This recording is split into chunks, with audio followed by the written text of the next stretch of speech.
Waalaikumsalam warahmatullahi wabarakatuh. Patuh dulu dong. Akar padi kuat ditanam, Cakep. buah jatuh ke dalam kolam. Cakep. Amal baik mari kita tanam, Cakep. agar kita selamat hari kemudian. Amin. Jamaah, Hei. oh jamaah, alhamdulillah. Alhamdulillah. Selanjutnya saya udah nyanyi sama Pak Goldan nih. Siap.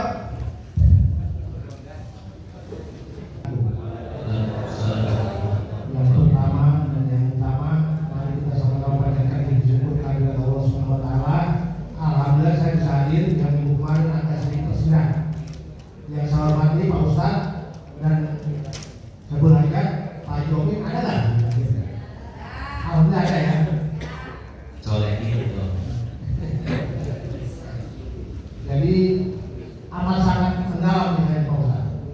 Pertama mengenai ahli maksiat. Nah, ini Pak Haji kita banyak awan Pak Haji ini. Yang keduanya korelasinya mengenai wudhu batin atau sholat batin. Terkait dengan itu kan misalkan nih Pak Ustadz, banyak contoh bahkan saya pernah mengalami, tapi niat kita sudah pamer.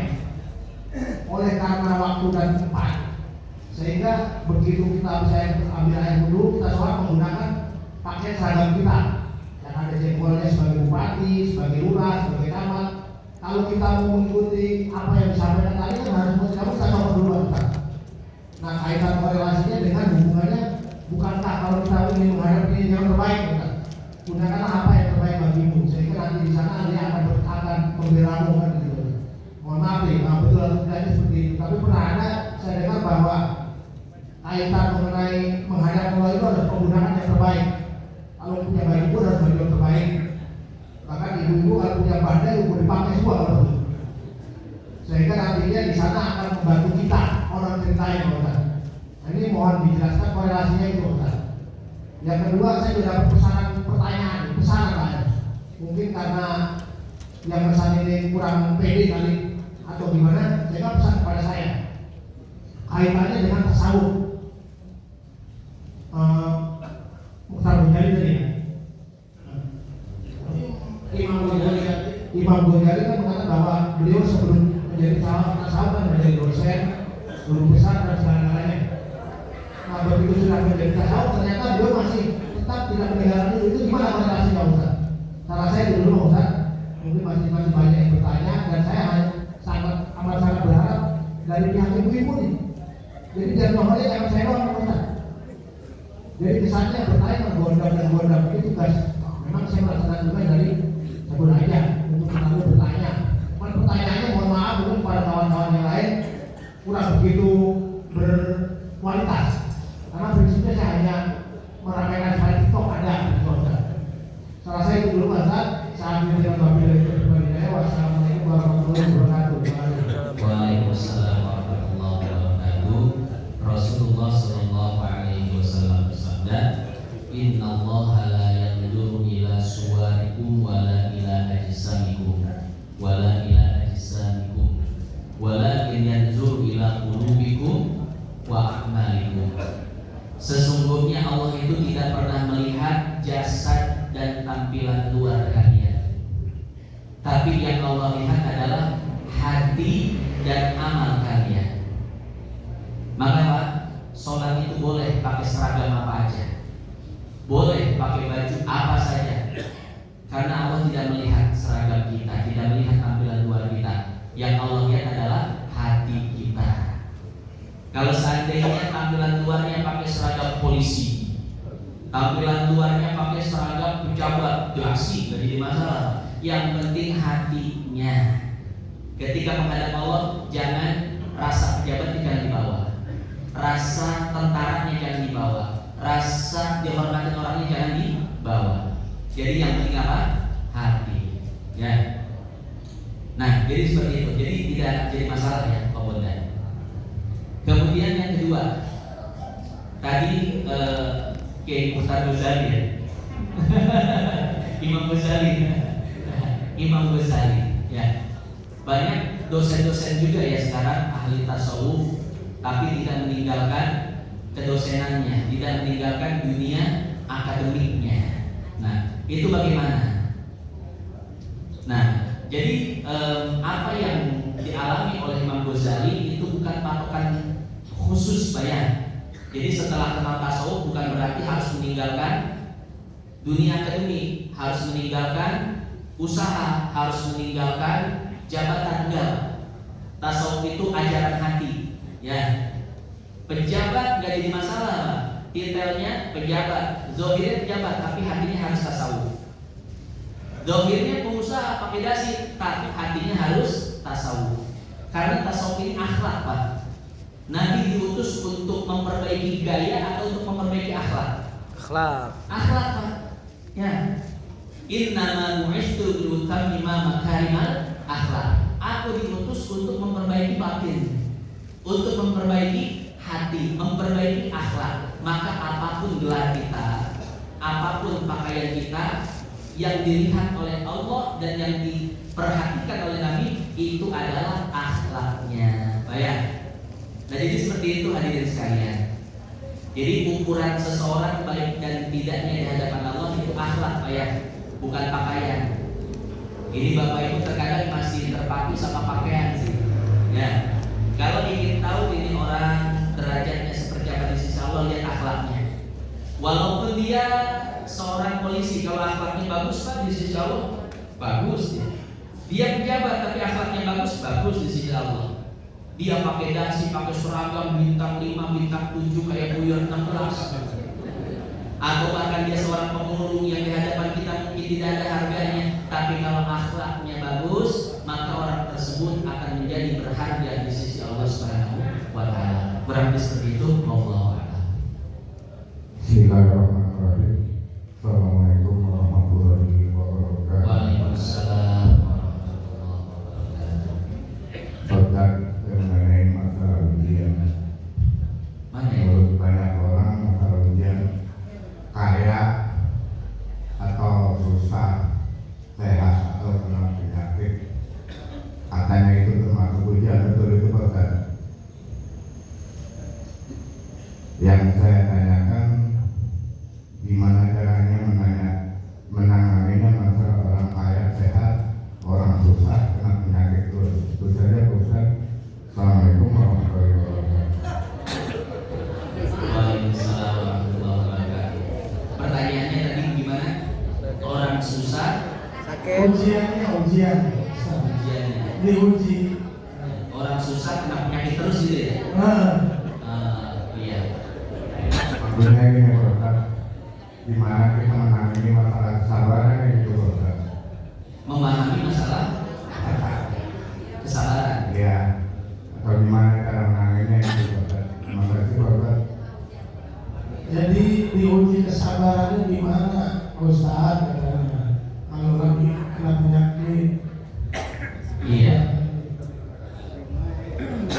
Jadi sebetulnya hadirin hadirat yang dimuliakan Allah, memahami sabar itu mudah sekali, Pak. Jadi sabar itu definisinya kata Imam Ghazali, habsun nafsi amma yakrah. Menahan diri dari segala sesuatu yang tidak dia sukai. Ya. Dia tertimpa musibah, kemudian dia menahan diri untuk tidak protes terhadap takdir Allah. Itu namanya sabar. Dia terkena penyakit, kemudian dia menahan diri untuk tidak protes dengan takdir Allah. Itu namanya apa? Sabar. Nah, jadi sabar itu intinya menahan diri dari segala takdir yang tidak disukai. Kemudian tunduk dan patuh terhadap segala ketentuan Allah. Itu namanya apa? Sabar. Jadi konsep sabar itu konsep menahan nafsu ya, untuk tidak mengeluarkan kata-kata yang seolah-olah tidak ridho dengan takdir Allah. Menahan nafsu agar tidak melakukan perbuatan-perbuatan yang dilarang oleh Allah. Jadi konsep sabar itu sangat mudah sekali. Ya. Itu sabar tingkat pertama, Pak. Sabar tingkat pertama itu sabar dari segala sesuatu yang tidak disukai nafsu. Tapi ada sabar yang istimewa. Sabar yang kedua ini sulit untuk dilakukan oleh orang. Dan orang yang diuji dengan sabar yang kedua ini jarang yang lulus. Apa sabar yang kedua? Sabar yang kedua adalah menahan diri dari segala sesuatu yang disukai oleh nafsu. Orang diberikan harta oleh Allah Subhanahu wa taala. Kalau seandainya dia bisa menggunakan harta itu untuk beribadah pada Allah, maka dia namanya apa? Sabar. Tapi kalau seandainya dia tidak bisa menggunakan harta itu kepada sesuatu yang diridhoi oleh Allah, ini punya harta main cewek, punya harta judi, punya harta maksiat, berarti tidak sabar. Jadi sabar yang seperti ini sabar yang sulit, Pak. Karena orang menganggap itu nikmat, menganggap itu hadiah, menganggap itu pemberian dari Allah, tapi sebetulnya itu apa? Ujian. Harta ujian, Pak. Jabatan ujian. Ilmu ujian. Ibu-ibu kecantikan ujian juga. Jadi ada ujian yang nikmat dan ada ujian yang tidak nikmat. Ujian yang tidak nikmat, penyakit, musibah, biasanya orang pada lulus, Pak. Karena tahu itu ujian dan kuncinya sabar, selesai. Sementara diuji oleh nikmat, banyak orang yang gagal. Kenapa? Tidak menganggap itu ujian. Maka dia tidak tahu apa kuncinya. Ya. Nah, jadi seperti itu. Nah, jadi konsep sabar itu gampang. Segala sesuatu yang tidak kita senangi secara nafsu, maka harus kita tahan untuk tidak mengucapkan ucapan dan untuk tidak melakukan perbuatan yang tidak diridhoi oleh Allah. Itu namanya sabar. Nah, kurang lebih seperti itu ya. Allah a'lam. Satu lagi Pak Ustaz, mohon maaf sebelum ditutup. Ya. Assalamualaikum warahmatullahi wabarakatuh. Waalaikumsalam warahmatullahi wabarakatuh. Berkaitan dengan sholat Pak Ustaz, tadi Pak Ustaz sudah menyampaikan bahwa ketika kita berdiri untuk sholat kemudian kita takbir, kita harus melupakan baik jabatan ataupun harta. Bahkan kita sudah berusaha sampai baca surat Anas, baca istighfar agar sholat kita benar-benar khusyuk. Ternyata dalam pelaksanaan sholat sulit bagi kita untuk khusyuk. Bahkan pikiran kita ketika kita sholat kemana-mana berpikiran. Apakah sholat seperti itu atau bagaimana dalam penilaian Allah Subhanahu wa taala ketika kita melaksanakan sholat seperti itu, Pak Ustaz? Kemudian boleh nggak sih kita atau salah sehingga kita ketika kita punya pikiran, aduh sholat saya ini nggak khusyuk, kira-kira diterima apa enggak sih, seperti itu? Boleh nggak kita punya pikiran seperti itu, Pak Ustaz? Kurang lebihnya mohon maaf. Assalamualaikum warahmatullahi wabarakatuh. Waalaikumsalam warahmatullahi wabarakatuh. Hadis sahih. Jadi satu ketika Abu Bakar mengadu pada Nabi, wahai Nabi, setiap kali aku bertemu denganmu seolah-olah aku lupa terhadap dunia. Yang aku ingat hanya satu, yaitu akhirat. Tapi setelah aku pulang ke rumahku, maka Nabi seolah-olah aku lupa dengan akhirat. Ya, aku pun kembali mengingat dunia. Ini sama seperti kita, Pak, kalau lagi ngaji ingat akhirat, betul nggak? Ingat akhirat, ingat mati, bagaimana cara memperbaiki ibadah. Tapi ketika pulang ke rumah masing-masing bagaimana? Wow. Lupa ya. Ini pernah terjadi pada Abu Bakar. Abu Bakar seperti itu. Kalau ngaji di hadapan Nabi, akhirat bawaannya ibadah. Tapi ketika pulang ke rumah, wahai Nabi, kadang keinginan dunia masih melekat pada diri. Apa kata Nabi? Abu Bakar, mahlan. Sedikit wahai Abu Bakar. Wajar di hadapanku engkau ingat akhirat, ketika pulang kau ingat dunia. Kata Nabi apa? Wajar, itulah manusia. Begitu pula ketika sholat, Pak. Kadang kita sholat khusyuk, kadang enggak khusyuk. Kata Nabi apa? Wajar, itulah manusia. Dan itu namanya proses, Pak. Yang penting kita ada tujuan, ada niat untuk memperbaiki ibadah kita. Itu yang pertama yang perlu kita sadari. Ini namanya proses. Hadisnya banyak, Pak, hadis tentang proses. Jangankan proses untuk menjadi lebih baik, proses dari jahat ke buruk saja itu dirahmati oleh Allah. Di dalam Sahih Bukhari Muslim kan ada orang yang pernah membunuh 100 orang, Pak, ya. dia sudah putus dengan rahmat Allah. Ini saya membunuh 100 orang, dosa besar semua. Apakah saya bisa mendapatkan rahmat Allah? Tapi kemudian ketika dia hijrah, Pak, proses di tengah hijrah, di tengah perjalanan meninggal dunia. Kata malaikat satu, ini wajib masuk neraka karena belum pernah mengerjakan satu amal soleh sedikit pun.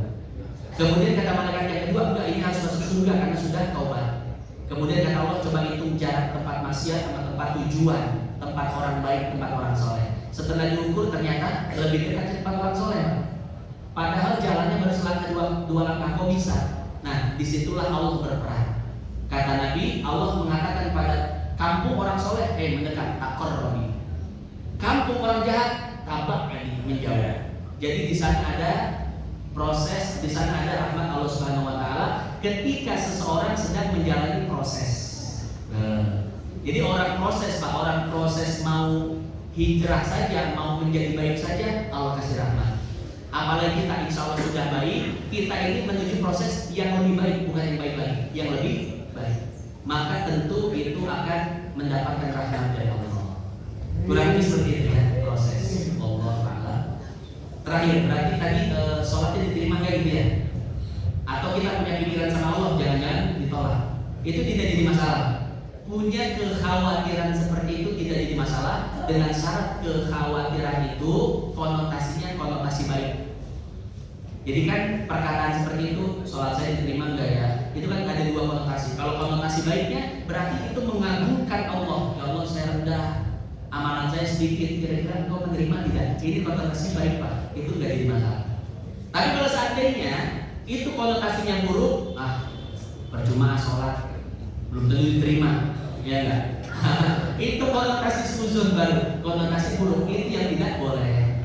Jadi kita punya kekhawatiran ibadah tidak diterima, tidak jadi masalah selama yang jadi landasannya itu adalah husnudzon dan pengagungan pada Allah Subhanahu wa Ta'ala. Jadi itu saja yang dapat saya sampaikan pada kesempatan kali ini.